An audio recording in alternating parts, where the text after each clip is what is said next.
चीनी AI startup डिपसीकच्या उदयानं जागतिक तंत्रज्ञान क्षेत्रात खळबळ उडवली आहे। यामागचं महत्त्व समजून घेणं गरजेचं आहे, कारण यूएस मार्केट सोबत भारतीय मार्केटवर देखील याचा प्रभाव पडला आणि पुढे देखील पडेल।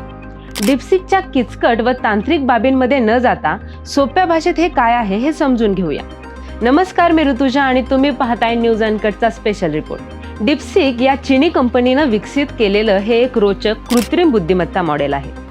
ओपन एआयच्या ChatGPT सारख्या प्रगत मॉडेल्सला आव्हान देणारं हे तंत्रज्ञान आहे आणि याचं वैशिष्ट्य म्हणजे ते सर्वांसाठी खुलं आहे। एआयच्या क्षेत्रात अमेरिकेचा वर्चस्व आहे, पण डिपसीक सारख्या प्रवेशामुळे अमेरिकेचं हे आव्हान डळमळीत झाल्यासारखं दिसतं। आज घडीला असणारे कृत्रिम बुद्धिमत्ता मॉडेल्स हे लेबल केलेल्या डेटावर मोठ्या प्रमाणात अवलंबून असतात, पण डिपसीक R1 एन्फोर्समेंट लर्निंग वापरते, त्यामुळे ते तर्क, गणित आणि व्यावहारिक समस्या सोडवण्याच्या कौशल्यांमध्ये उत्कृष्ट ठरते। डिपसीक R1चे एक छान वैशिष्ट्य म्हणजे त्याची स्वतःची पडताळणी करण्याची क्षमता।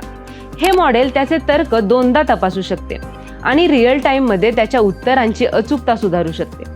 डिपसीक हे असं कृत्रिम बुद्धिमत्ता मॉडेल आहे जे केवळ उत्तर न देता गंभीरपणे विचार करू शकतं।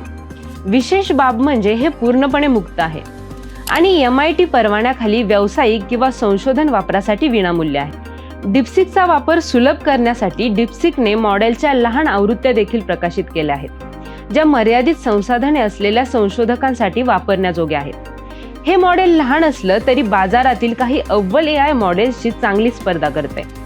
डिपसीकनं आपलं AI मॉडेल फक्त $5.6 दशलक्ष खर्चात विकसित केलं। तुलनेत गुगल आणि मायक्रोसॉफ्ट सारख्या दिग्गज कंपन्या यासाठी अब्जावधी डॉलर खर्च करतात। डिपसीकनं कमी डेटा आणि संगणकीय शक्तीमध्ये प्रभावी मॉडेल तयार करून दाखवलं आहे। अमेरिकेच्या उच्च कार्यक्षमता असलेल्या चिप्सवर निर्बंध असूनही कमी प्रगत तंत्रज्ञानाचा योग्य प्रकारे वापर करून त्यांनी हे यश मिळवलं आहे। यामुळे असा प्रश्न उभा राहतो की एवढ्या कमी खर्चात देखील उत्तम मॉडेल बनू शकतं का? डिपसीक R1 हे लोकशाहीकीकरण करण्याच्या दिशेने टाकलेलं पाऊल म्हणता येईल। ओपन एआय सारख्या कंपन्या या क्षेत्रात वर्चस्व गाजवत असतात। हे मॉडेल जगभरातील संशोधक, स्टार्टअप्स आणि नवसंशोधकांसाठी वरदान ठरू शकते।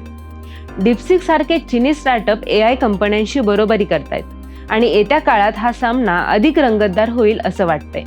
यावर तुम्हाला काय वाटतं हे कमेंट बॉक्समध्ये नक्की कळवा आणि व्हिडिओ आवडल्यास व्हिडिओला लाईक करा, शेअर करा आणि सबस्क्राईब करायला विसरू नका।